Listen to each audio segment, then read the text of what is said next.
Hi, my friends. My name is Noelle, and I woke up in the middle of the night to make this for you.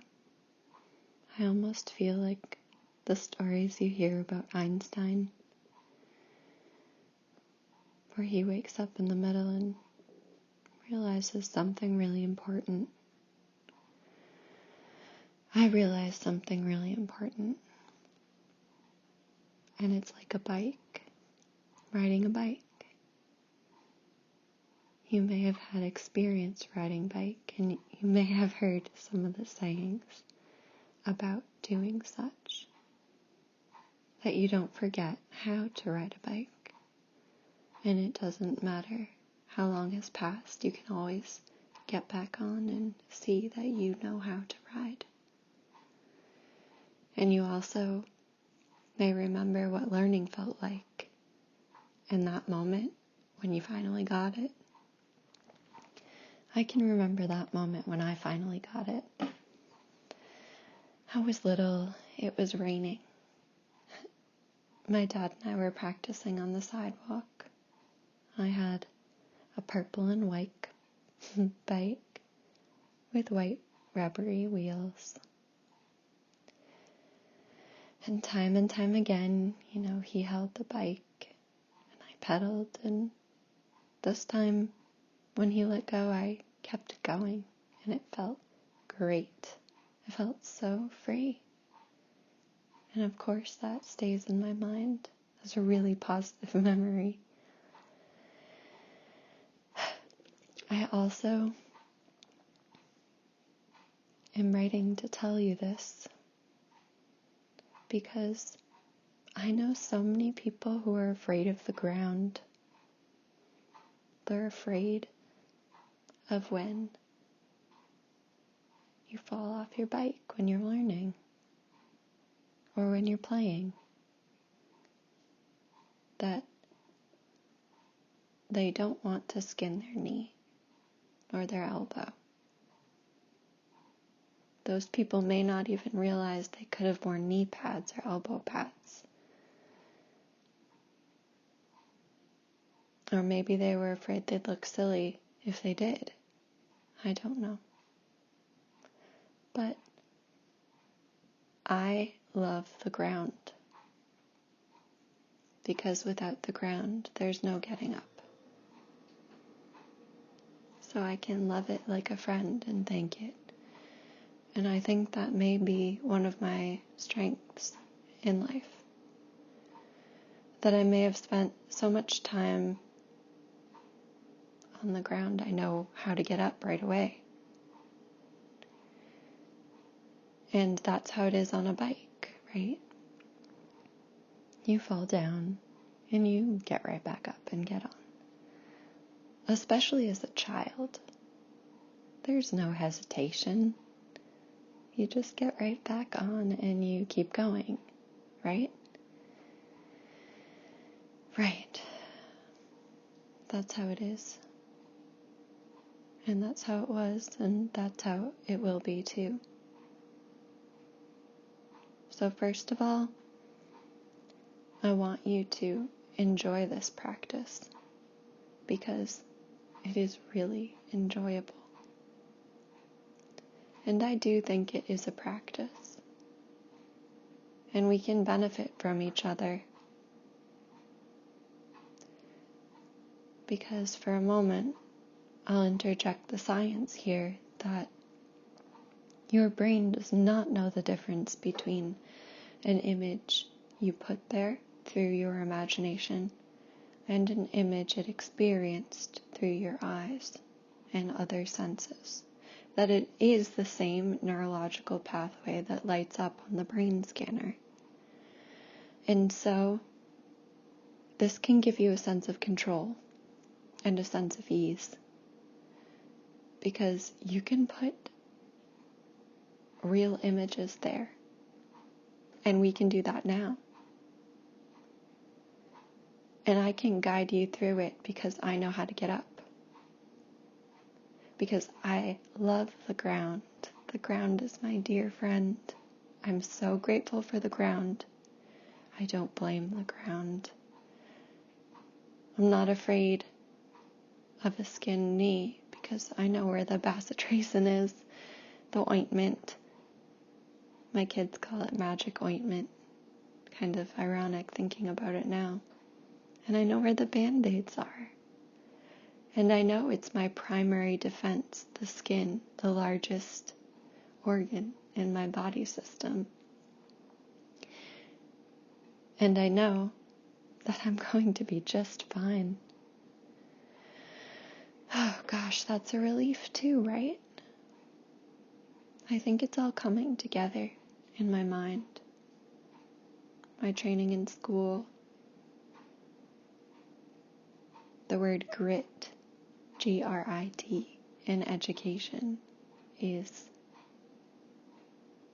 if you say it in an interview like you mean it, everyone will be like, oh, they're so learned.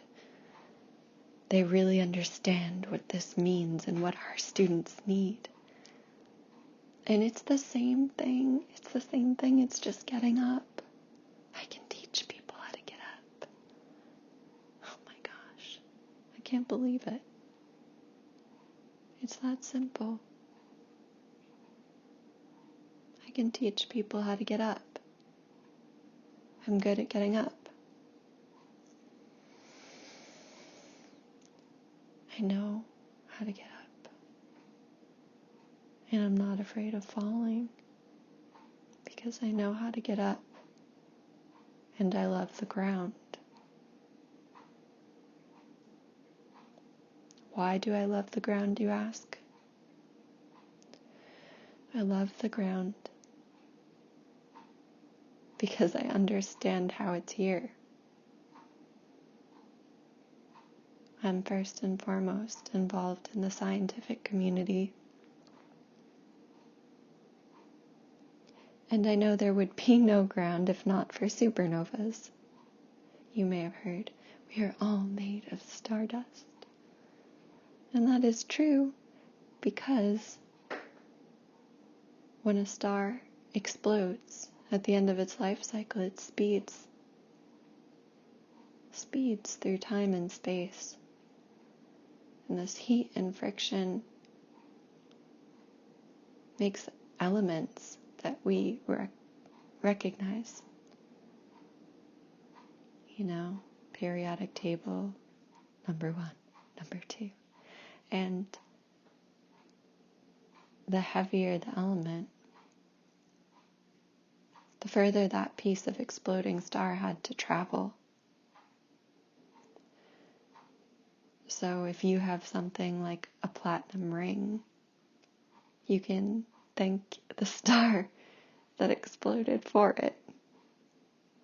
And when you feel how heavy it is in your hand, I'm not using the correct science term there.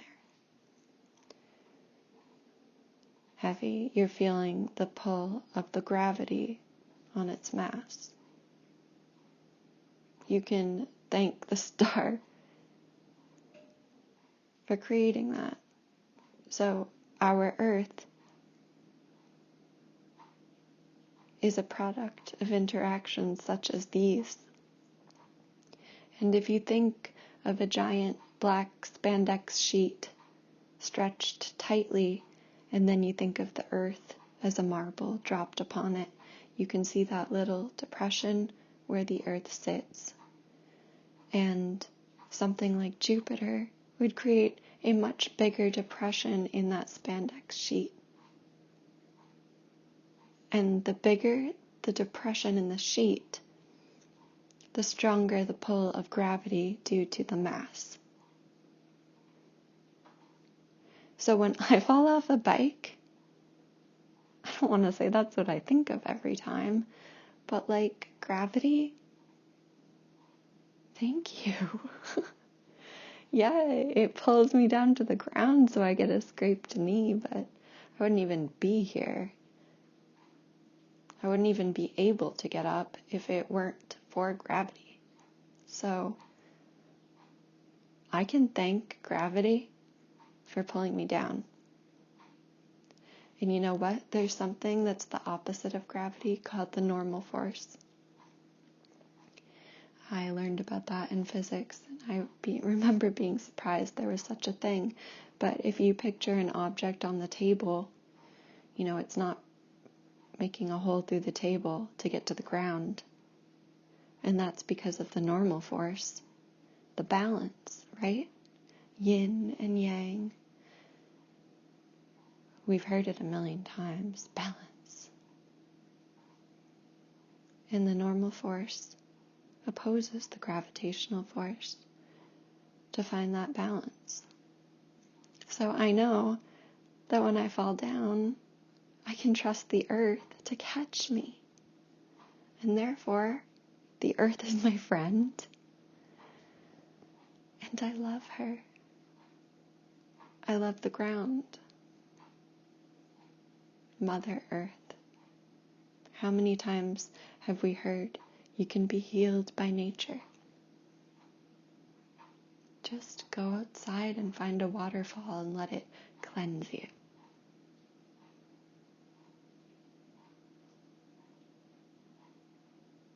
I know I've heard many things in my short time in this life. And I also know I always wished someone gave me the how after that.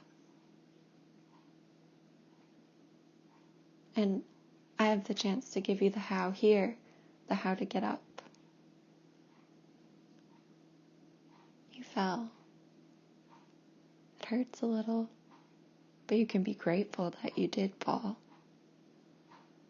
Because not only did you fall, but you were caught. And caught by a dear friend who's always going to be there to catch you. So when I fall, I almost kiss and hug the ground, metaphorically, of course. Because there it is, catching me. Just like in those icebreakers you might do with new colleagues or a camp. The fall and the trust exercise where someone catches you, like I can trust the ground to catch me. And that feels good. So I don't see it as falling, but I see it as being caught and getting up. And to have gratitude for that is like the floodgates are open to relief.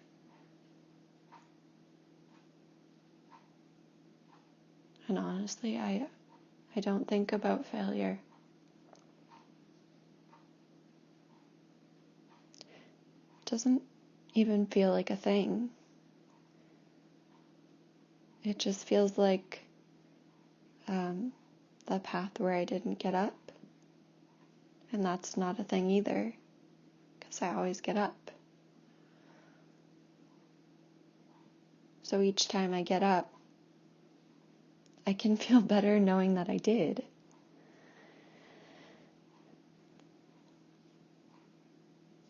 And maybe sometimes it feels like I haven't made any progress, that I keep falling down. But I trust. I trust in the process, and I trust in what I know about my neurons and my nervous system and how learning works. In case you don't have a picture in your mind, I can help you see one. And it's like this. Okay, I want you to imagine my arms are like 2 feet apart, and I have my hands closed except my pointers are out. And each pointer is going to represent a neuron. And neurons are like wires, and you know about wires. Like you plug them into the wall all the time, but you wouldn't plug a wire into the wall that didn't have insulation around it, that plastic that keeps you safe from the charges moving through your body and you being at high risk for not being okay, right? Okay, so wires. And it's like this inside our bodies. And the good thing, you may have heard the word neuroplasticity, is that these wires grow all the time. And we have control over when and where and how they grow. And that's called learning. That's called trying. And it's a relief that trying still counts. Trying still counts because what happens at a neurological level is, I want you to imagine my pointers now are starting to come closer. One end of the neuron is the axon, the other end is the dendrite. And it's like a ball and cup almost, where they meet at the synapse. And right now, my fingers are still quite far apart. Too far to allow that synapse, the passing of a signal from one end to the other. And this is a moment you could probably relate to. So you're in school, you're studying math, and you're learning a new concept for the first time. And you've seen the teacher do it, and you're like, trying to get it yourself. And it's hard, but like you persist. And you know that moment when you do get it. So now picture my fingers just touched. Boom, electrical signal travels across, and it's that aha moment where you finally are like, I got it. And then you have a decision to make, right? I don't know if it's this way for you, but it is for me. That if I stop there tomorrow, I might have no path to travel. That aha moment may be lost to me. And that's why you spend some time doing maybe 30 or 40 of those problems. You are actually myelinating your neuron. That wire that gets plugged into the wall, when they touch, it's like a bare wire. And that bare wire needs protection. And in our body, myelin is what does this. It's a fatty white substance. And the first time you practice, it may be very, very thin. But as you continue to practice, it thickens. And the more it thickens, the easier it is for that electrical impulse to travel across the neuron through that pathway. And I tell you all of this because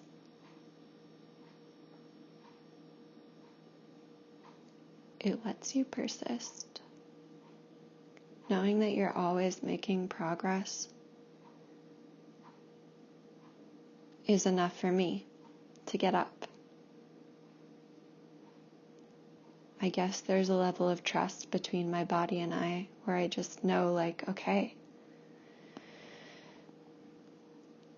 this didn't work out for me, but that's okay because now I'm getting up.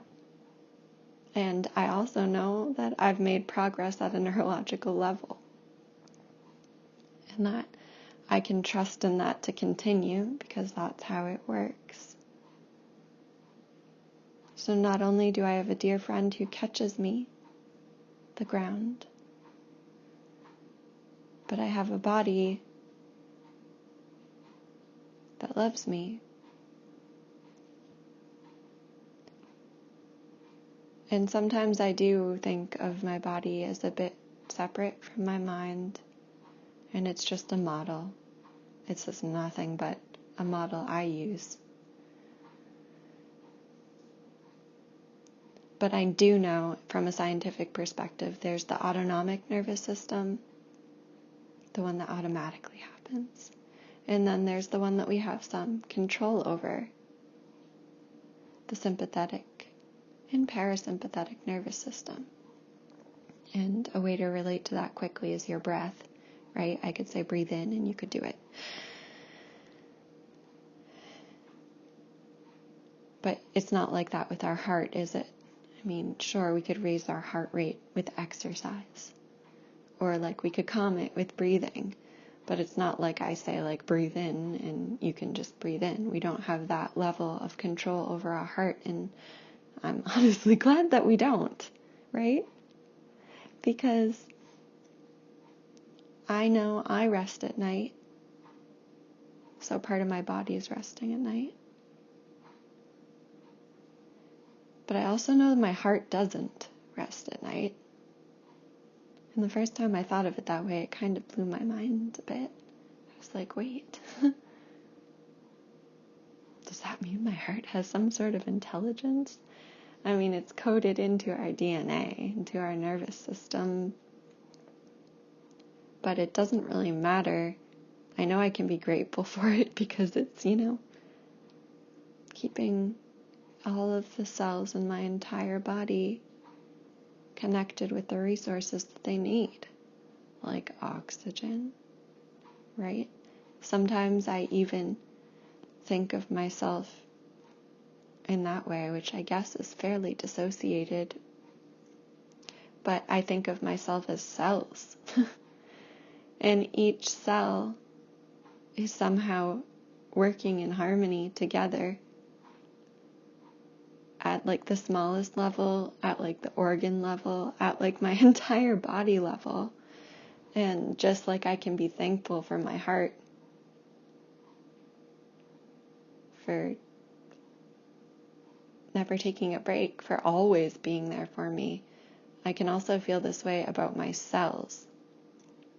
And I don't know why, but it gives me a sort of like peace inside. Just knowing that I can relax and count on my body to keep me safe.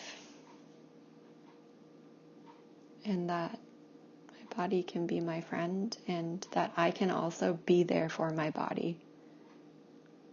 Like I can thank my body by putting good things in my body. That each time I make the decision to drink water, I'm kind of saying I love you to my cells, because water is the thing that can move through the membrane of the cells. Other molecules, maybe not the same way. And if they don't have enough water to move around on, that's called like dehydration. I'm so grateful for all my learnings and for all my failures, because my failures allow me to succeed.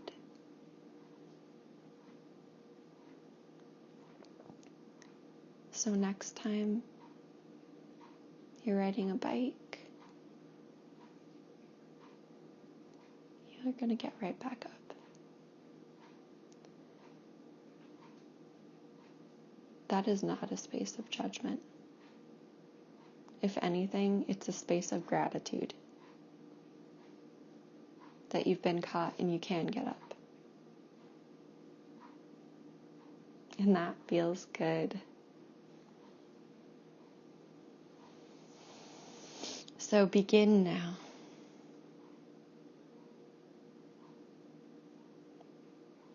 There's always someone there to catch you. Yourself, the ground.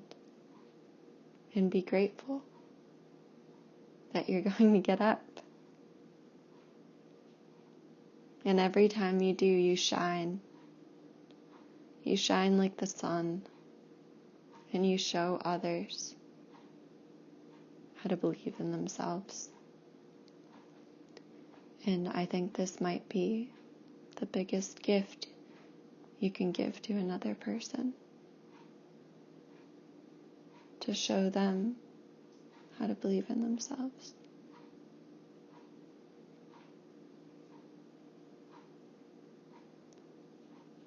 When I look at you, and it doesn't matter that I don't know you, because it's this way for every single human I've ever come across. I see a beautiful person, no matter what.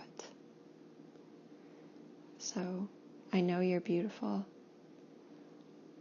I also know that you're thinking, I don't know your story, what you've been through, what you've done. And I also know that that would not change my opinion of you. That I've never met a person that wasn't beautiful to me, and that I didn't understand why they did the things they did. And that simple understanding gives me great compassion. great compassion for them. Because I can relate to being afraid. I can relate to all of those negative things we see in ourselves and often wouldn't ever dare to look for in another.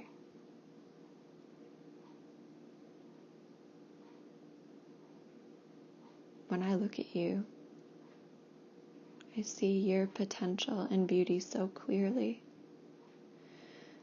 that I can communicate it to you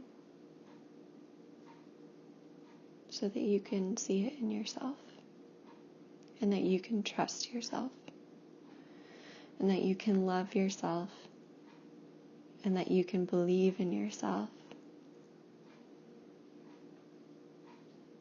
and that that's all you need to get up. And after you practice it, you'll start to be the hand that reaches out to others to help them stand up. We naturally want to help others. If you saw someone crying on the ground, I seriously doubt you would walk by them.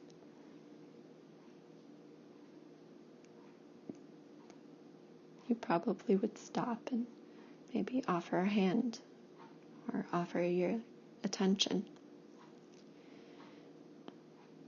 And truly, I do think that's part of it, attention. It's where we move our attention and where we choose to move it.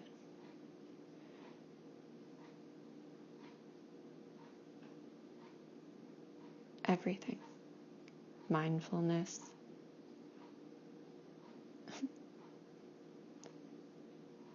I could make a list forever right now.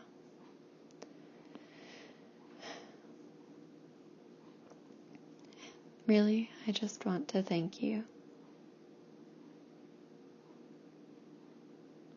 And I guess I'll end with one more story. When I was younger, I was teaching a class to some little kids with my mom.